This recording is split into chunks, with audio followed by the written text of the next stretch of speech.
안녕하세요. 저는 식생활 강사로 활동하고 있는 자연주제 대표 강정원입니다. 오늘은 제가 그동안에 활동했던 내용들에 대해서 함께 이야기 나눠볼 건데요. 어떠한 주제로 하는지는 다 아시죠? 한번 주제를 살펴볼까요? 노인 대상 비만 예방을 위한 식생활 교육 전략이라는 주제를 가지고 한번 살펴볼 겁니다. 오늘은 어떤 순서로 진행이 되냐면요. 보시는 것처럼 첫 번째 우리 비만 예방의 대상자, 노인, 즉 고령자의 식생활에 대한 이해와 두 번째, 그에 대한 프로그램들의 사항을 살펴보고 세 번째, 진행되어 있던 사례들까지 함께 알아보도록 하겠습니다. 자, 이 사례들에 대해서는 조금 더 관심 있게 가지실 텐데 제가 그동안의 수업을 진행했던 몇 가지의 사항을 한번 예로 들어서 우리 선생님들과 함께 살펴보는 시간을 갖도록 하겠습니다. 첫 번째, 우리의 비만 예방 사업의 대상이 되고 있는 노인이란, 즉 고령자의 식생활에서는 어떤 게 필요한지, 그리고 우리의 사회는 어떻게 변화되는지를 먼저 한번 확인해 볼까요? 그럼 고령자라는 사회는 어떤 사회일까요? 우리 인구의 총 인구 중 비율을 뜻하는 것은 유엔에서 아마 정해줬는데 선생님들이 한 번쯤은 이 내용을 들어보셨겠죠? 전체 인구에서 7% 이상의 노인 인구가 증가될 때, 즉 65세 이상의 노인들이 증가될 때는 우리는 고령화 사회라고 합니다. 그 인구가 점점 늘어나서 14% 이상일 때는 앞에 한 글자가 더 빠지지요. 고령 사회가 되고요. 그리고 20% 이상일 때는 초고령화 사회가 됩니다. 자, 우리의 현실은 어디로 가고 있을까요? 점점 고령화 사회에서 고령 사회로, 그 이후에 초고령화 사회까지 진입되고 있는 현실인 거죠. 이로 인하여 노인의 비만 예방은 어떻게 더 진행해야 될지 우리의 중요성이 더 필요한 시기이기도 합니다. 노년의 삶은 어떤 게 필요할까요? 삶의 연장선의 끝에서 또는 그에 따른 질환에 따라서 가장 중요한 건 삶의 질의 문제입니다. 노인의 삶의 질은 어떻게 틀린가? 우리와 다를 건 없지만 신체적인 변화와 정신적인 변화 속에서 우리는 그 안에서의 또 식생활의 필요성을 더욱 느끼는 현실이 되는 겁니다. 영양관리라는 그 틀 안에서만 보지 마시고요. 그 사회에 대한 필요성을 인식하면 그 안에서는 영양 또한 빠질 수 없겠구나. 그럼 노인에서는 우리가 흔히 쓰는 말 중에 생애 주기의 부분에서 노쇠라는 말을 한번 들어보셨을 겁니다. 노쇠 증후군은 실제 장애와 구분됩니다. 신체적인 상황의 변화로 인한 일상생활의 부분이 어려워질 때 우리는 그 부분을 확인할 수 있는데요. 이 부분 안에서는 영양은 정말 뗄래야 뗄 수 없는 가장 중요한 부분으로 확인할 수가 있습니다. 선생님들은 주변에서 이러한 어르신들 또는 대상자분들 많이 만나셨을 거예요. 그럼 노쇠는 어떻게 구분되나요? 잠시 표를 확인해 보시면 일상생활에서 점점 나의 인지가 어떻게 바뀌어지는지를 한번 체크해 보시면 그 안에서는 신체뿐만 아니라 영양의 불균형으로 인하여 오는 현상도 일부 있으니 한번 살펴봐 보시면 어떨까 싶습니다. 우리는 이런 고령화 사회에 가장 필요성을 영양이라고 중점 줬을 때 한쪽으로 치우치는 경향이 있습니다. 신체가 어떻게 달라지지? 우선 기력이 없어요. 그러면 근감소증을 같이 확인할 수 있는데요. 이런 몸 안에서의 변화는 하루하루 섭취하는 영양 또한 그 밸런스의 문제를 찾아볼 수가 있는 거죠. 자, 단백질을 많이 먹어야 돼? 그 하나만 문제가 아니라 균형을 어떻게 찾았을까? 그 안에서 어르신들의 영양은 달라질 수 있다라는 부분을 한번 살펴봐 주시면 어떨까요? 그럼 어르신들의, 즉 고령자에게 입으로 먹는 식사이면 어떤 의미를 가질까요? 고령자의 신체 기능과 건강 상태는 개인마다 매우 다릅니다. 자립적인 삶을 위해서는 스스로 하는 상황, 그 안에서는 식사 활동의 가장 큰 방법 중에 하나겠죠.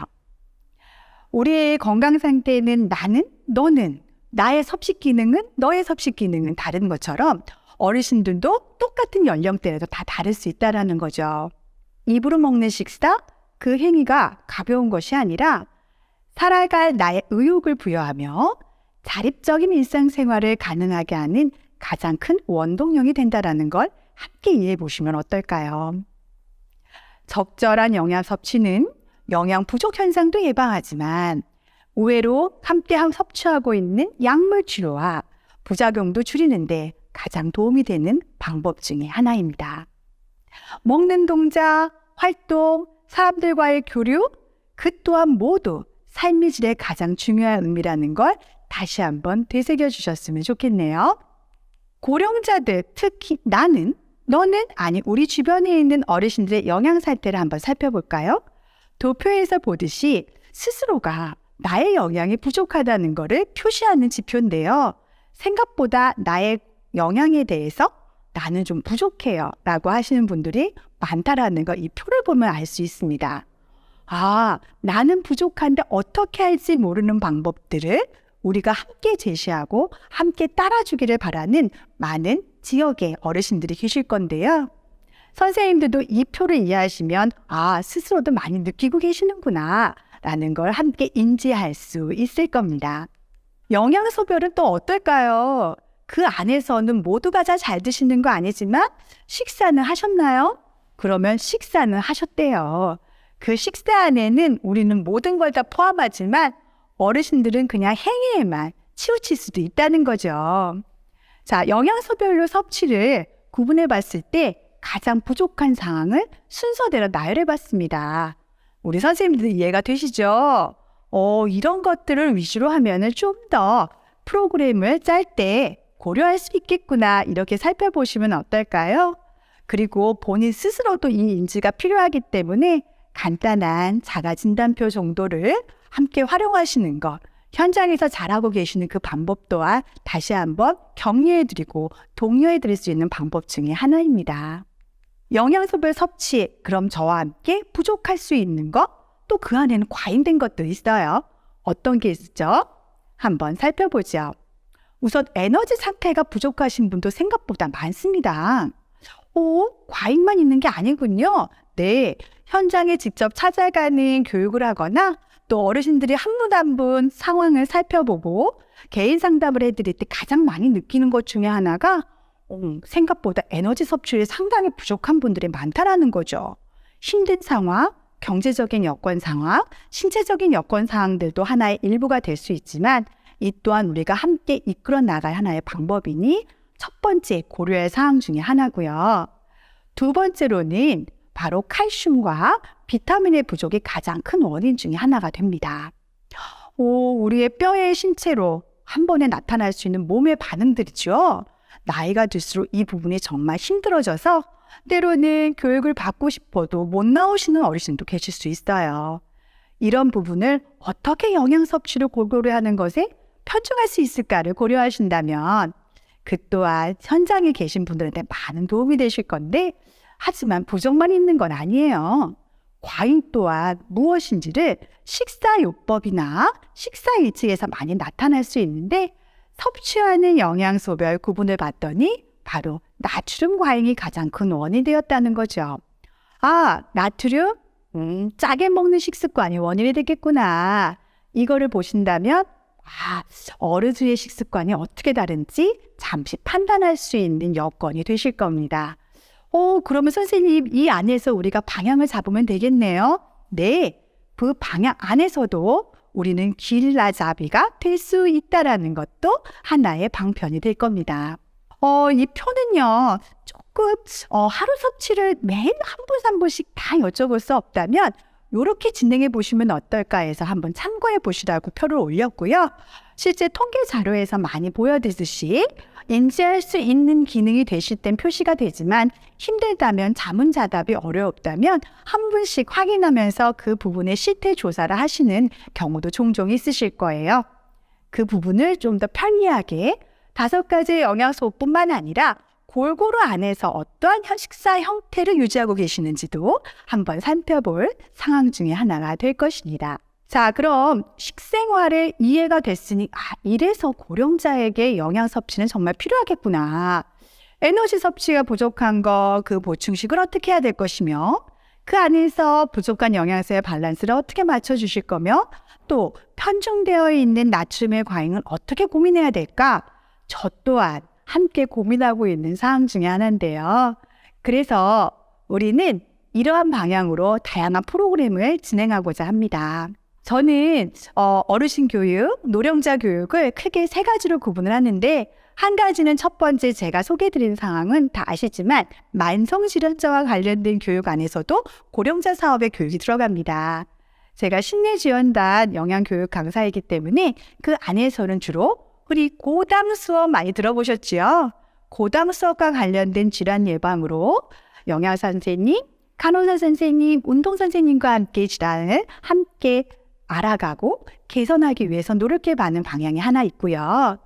우리 선생님들은 주로 비만 예방 사업이면 식생활 관리와 연관돼 있어. 그러면 두 번째 식생활 관리에 관련된 사항은 건강 증진 목적이 가장 크지요. 건강 증진 목적에서는 어떠한 기준이냐? 국민 공동 식생활 지침에 따른 8가지 방법도 관여되고 그 안에서의 식품과 관련된 영양 그리고 그 안에서의 골고루 먹기에 대한 치우침 없이 시행할 수 있는 방법들이 하나의 제시가 될 수 있다는 겁니다. 제가 할 수 있는 방법에는 저는 프리랜서이기 때문에요. 많은 자치구 선생님들과 항상 고민하는 것 중에 하나가 요즘은 코로나 상황으로 전과 후로 나누게 됩니다. 우리 선생님도 많이 겪어보셨잖아요. 올해 워크숍에 이렇게 많이 참여해 주셨지만 이제 코로나 상황이 완화되니 저희가 할 수 있는 대면 사업을 더 활성화되니까 찾아오는 사업에 대해서 더 많이 열어놓고 본인도 기다리고 있는 상황이기도 합니다. 그래서 찾아가는 식생활 교육이라는 타이틀을 가지고 실제 농림부가 5년째 이상은 이 부분을 진행하는 부분도 있는데요. 이 부분도 함께 이야기를 나눠볼 거고요. 자, 이제 마지막은 프로그램이 진행이 돼요. 나도 참여를 해야 되겠죠? 그로 인한 요리로서 일상생활에 섭취할 수 있는 쿠킹 테라피를 함께 결부하는 이런 프로그램도 함께 안내해 드리려고 합니다. 다 알고 계신 것도 있지만 내가 잘하고 있구나 한번 격려해 보시고 또는 내가 하던 거에 좀 다른 게 있네? 그런 것도 한번 참고하는 그런 시간이 되시길 바랄게요. 자, 첫 번째 고령자 프로그램의 만성질환 사업, 고당 사업은 신규에 관련된 내용이 아니라 식약처, 식품안정처가 제시하고 10대 지원자들 같은 공통교육안으로 교육을 합니다. 그러면 공통교육안이면 된 거 아니에요? 그 안에서도 우리는 새로운 방향을 찾지요. 물론 기본 교육안과 심화 교육안으로 나누고 있습니다. 근데 이게 일회성일 수도 있고 다회성일 수도 있거든요. 대상자가 바뀐다고 해서 와서 받는 일반적인 교육? 이제 그런 시간은 좀 탈피하죠. 그래서 전문 강사 선생님들은 기본 교육 안에서 자신만의 색깔을 하나씩 내주기도 합니다. 저 같은 경우는 고혈압 교육을 할 때, 당뇨식 교육을 할 때는 조금씩 변화를 드리는데요. 기본 교육안은 반드시 숙지가 제일 중요한 거고 그 안에서 활동을 하나씩 찾아봅니다. 자, 우리 선생님들이 이런 교육을 한 번씩은 나눈 관련된 적도 있어요. 보시면 느낌이 오시죠? 고령자, 질환별, 만성질환 수업, 고당 수업, 싱겁게 먹기. 자, 이렇게 연관되는데요. 그 안에서 할 수 있는 방법은 뭐가 있을까요? 첫 번째는 약물과 관련된 거? 저희는 식사와 관련된 거겠지요. 식사와 관련된 교육들을 살펴볼 수 있겠습니다. 그럼 제가 안내해드리는 식사관리법에서 첫 번째 대시 다이어트 들어보셨죠? 높일 것들이 무엇이 있고 그 안에선 어떻게 조절할지는 아마 심리지원단의 자세한 식약처의 내용으로 그것을 판단할 수 있고요. 저는 그 안에서 조금 세밀하게 한 가닥을 가다 보면 당뇨병 질환은 선생님 뭐가 틀려요? 원칙 안에서 실행할 수 있는 것들을 한 가지씩 살펴보려 합니다. 그럼 앞에서 보셨던 내용 다 알고 있어요. 그럼 뭘 할까요? 한 가지를 제시해드리면 이런 것들이 있는 거죠. 연미도 테스트라는 것은 맛을 보는 겁니다. 시료가 정해진 게 아니라 스스로가 자신의 입맛이 어떤 것을 느낄 수 있는 맛. 여기에서 한 가지를 제시해드리고요. 당뇨질환은 양에 대한 집중력이 되게 높은데요. 적절한 양, 알맞은 양, 그 양을 스스로가 찾아보는 게임을 해보시는 거죠. 어르신들이 하실까요? 네, 생각보다 나에 대해서 주관적이기 때문에 그 부분에 대해서 좀 시간을 가지면 천천히 모두 참여하실 수가 있다면 더 좋고요. 그게 힘들다면 한두 시간의 예시 또는 몇 가지의 예시를 제시해드리면 더 잘 따라오실 겁니다. 두 번째, 고령자 프로그램이 가장 시급한 사항은 식생활 교육에 건강 증진에 관련된 게 가장 포괄적인 사업 중에 하나인데요. 이 부분의 지침은 어르신들의 교육, 특히 국민 공동 식생활 지침서에 따르면 좀 더 이해하기가 쉬우니까 그 안내문을 가지고 하나씩 살펴보는 시간만 돼도 한 주의 프로그램은 맞출 거고 그 한 주를 또 연장할 수 있는 프로그램들을 얼마든지 만드실 수 있을 겁니다. 저는 이 안에서 영양을 한번 살펴볼까요? 첫 번째는 골고루 먹기. 자, 이것만 봐도 선생님 이해가 되시죠? 이 안에서 5가지로 풀 수 있고요. 그 안에서 골고루에 대한 제때와 알맞게까지 함께 나갈 수가 있겠네요. 그 다음은 아침밥 먹기. 어르신들의 에너지 섭취율의 부족량이 생각보다 아침밥의 결식이 높다는 것도 아시나요? 현장에 가보면 눈 뜨는 시간이 아침이다. 규칙적이지 못한 생활 속에서 오는 부분들이 생각보다 많습니다. 이 부분도 함께 풀어가면 좋으실 거고요. 그래도 뭐니 해도 우리가 쉽게 접근하는 조리와 연관되는 덜 짜게, 덜 달게, 덜 기름지게가 가장 손쉽게 접근하는 제일 최선의 방법일 수도 있지만 이 부분은 자칫 잘못하면 너무 활동량이 높아질 수도 있으니 잠시 고려하고 생각해 보신 분도 하나인 것 같아요. 이것의 확장판이 바로 쿠킹 테라피입니다. 그러니 너무 쿠킹 테라피만 집중이 아니어도 불이 없어도 현장에서 덜 짜게, 덜 달게를 실현할 수 있는 다양한 방법들도 있다는 걸 한번 저랑 함께 살펴보도록 하겠습니다. 자, 쿠킹 클래스, 얘는 볼 필요도 없지만 요즘은 음식을 만드는 거에 행위에만 치우치진 않습니다. 정서적인, 특히 관계망 형성에 가장 집중을 하는데요. 어르신 교육 안에서는 쿠킹에는 요리에만 집중을 하진 않습니다. 자신이 갖고 있는 주변의 환경, 위생에 대해서도 한 것을 알아보고요. 그 속 안에서 영양 교육도 함께 결부가 된다는 거죠. 실습은 뭐니 해도 가장 호응도가 높은 교육이고 근데 그 실습 안에는 많은 것들이 제한 조건들이 있다는 것이 가장 힘든 부분 중에 하나입니다. 현장에서 이 부분을 어떻게 풀어가냐면 영양적인 부분만 보면은 밥상이 가장 쉽잖아요. 계절 밥상, 제철 밥상 또는 영양의 부족을 확인하면 면역력 결핍 또는 허약 체질 밥상 이런 식으로 구분을 합니다.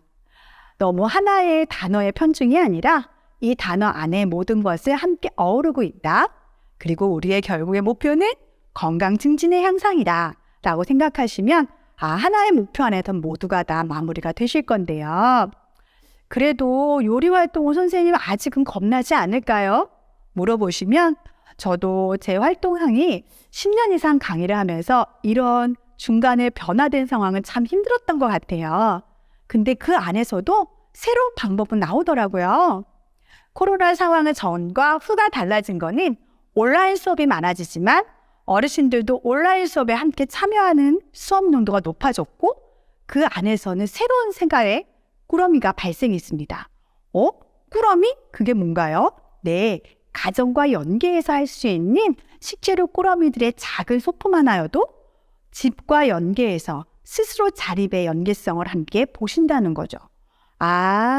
내가 할 필요가 있었지만 힘들었던 것들을 수업을 통해서 한번 이해하고 실천을 해서 스스로의 마지막 3번째 박자, 내가 스스로 만들어 내 입까지 이동한다라는 그 행위까지가 됐을 때 나의 삶의 질은 달라진다는 겁니다.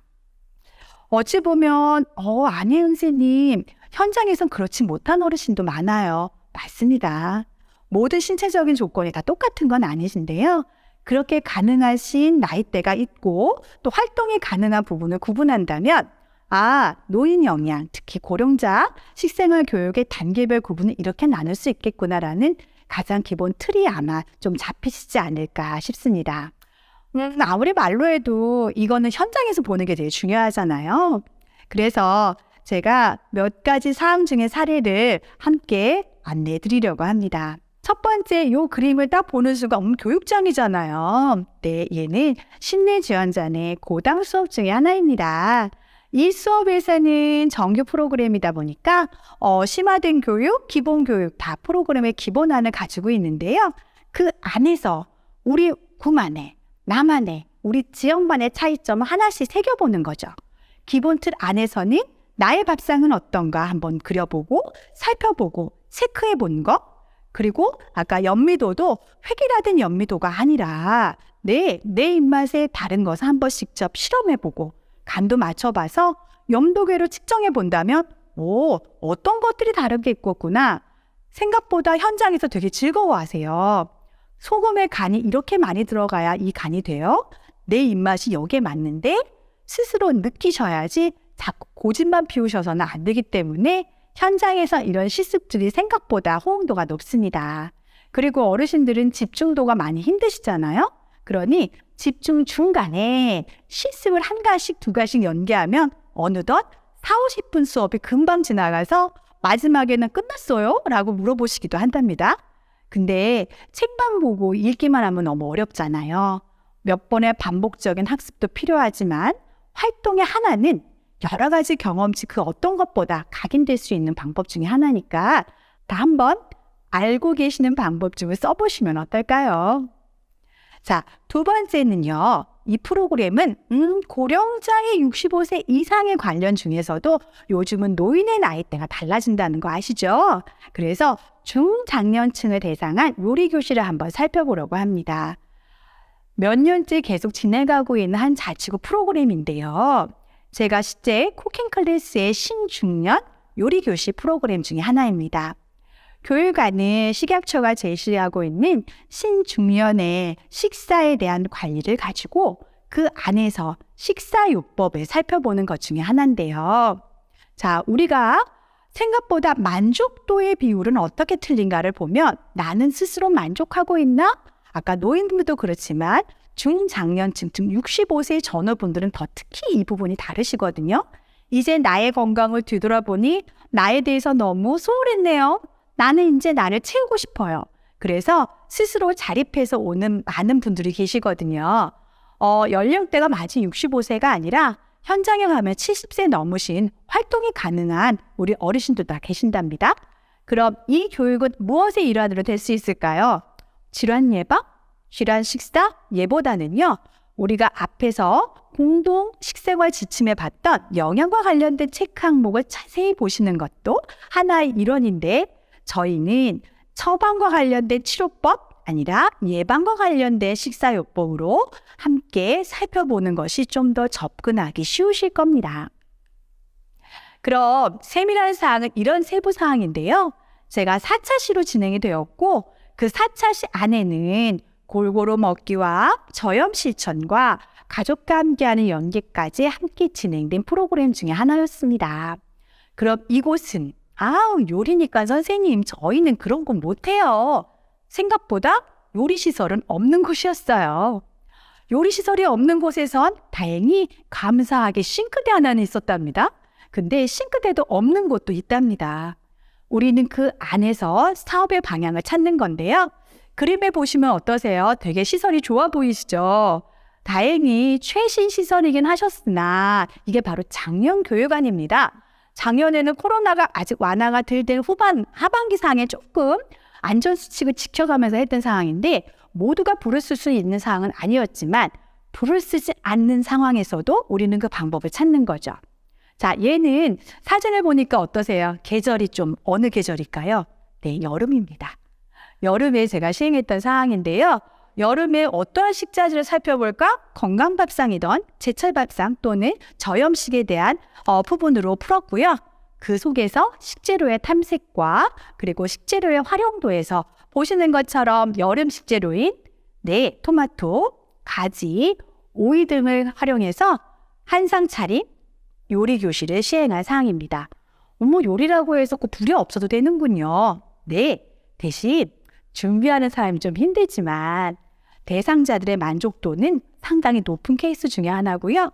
실제 제가 함께하고 있는 자치구는 해마다 이 수업을 점점 증가하고 늘리는 상황 중에 하나여서 주민들의 호응도에 대해서 반영을 가장 많이 하고 계신 것 중에 하나여서 제가 소개해 드렸습니다. 그럼 이 부분만 있느냐? 그렇진 않습니다. 우리가 고령자, 선생님이 힘들어요. 저 그런 거 다 알아요. 그런데 이 부분을 좀 다른 방법은 없어요? 그럼 함께 고민해야 되겠죠. 그 고민 안에서 저는 몇 가지를 좀 미리 양해 말씀드릴 것은 어르신 교육은 활동의 제한이 상당히 높습니다.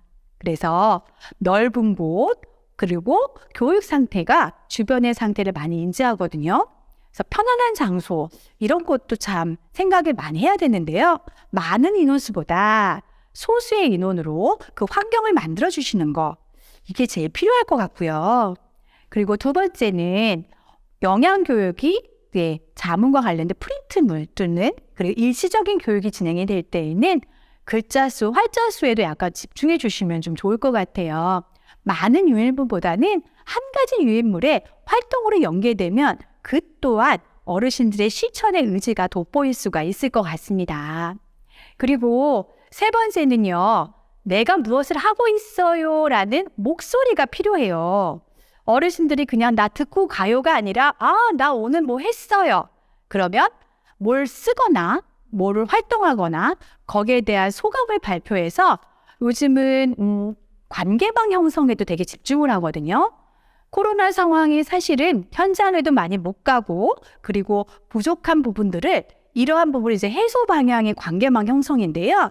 이럴 때 교육의 일환이 어르신들의 심리적인 상황에 많이 풀을 수 있는 부분 중에 하나입니다.